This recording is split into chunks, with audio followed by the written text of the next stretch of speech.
लग्नाचे दागिने म्हणजे श्रीमंत पेशवाई दागिने, नाशिकचे सुप्रसिद्ध सराफ मयूर अलंकार सराफ।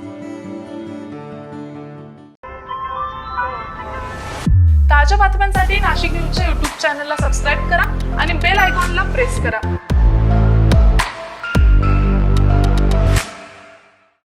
नाशिकमधील वडाळा गावातील राजवाडा परिसरामध्ये कायद्याचा धाक संपलाय का?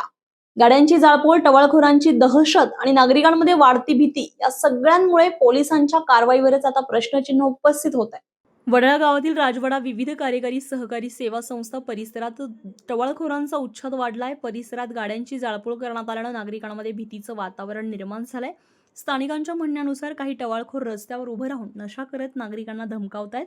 तसंच शिवीगाळ आणि धिंगाणा घालण्याचे प्रकार रोजच घडत असल्याचा आरोप केला जातो। या प्रकारांमुळे महिलांसह ज्येष्ठ नागरिकांमध्ये प्रचंड असुरक्षितता निर्माण झाली आहे। नागरिकांनी पोलिसांच्या कार्यपद्धतीवर नाराजी व्यक्त केली असून गुन्हेगारांवर पोलिसांचा वचक उरलेलाच नाही असा आरोप केला जातोय। या सगळ्या प्रकारामुळे त्रस्त झालेल्या नागरिकांनी कडक कारवाईची मागणी केली आहे। परिसरात तातडीने पोलीस गस्त वाढवावी, रस्त्यावर उभं राहून दहशत निर्माण करणाऱ्या टवाळखोरांवर कठोर कारवाई करावी अशी मागणी आता जोर धरू लागली आहे। एकीकडे गुन्हेगार बिनधास्तपणे धिंगाणा घालत असताना दुसरीकडे नागरिकांच्या सुरक्षेचा प्रश्न हा अधिकच गंभीर बनत चाललाय। आता पोलीस प्रशासन या प्रकरणात कितपत कडक कारवाई करते याकडे सगळ्यांचंच लक्ष लागलंय। संजय परमार, नाशिक न्यूज, नाशिक। ताज्या बातम्यांसाठी नाशिक न्यूजच्या YouTube चॅनलला सबस्क्राईब करा आणि बेल आयकॉनला प्रेस करा।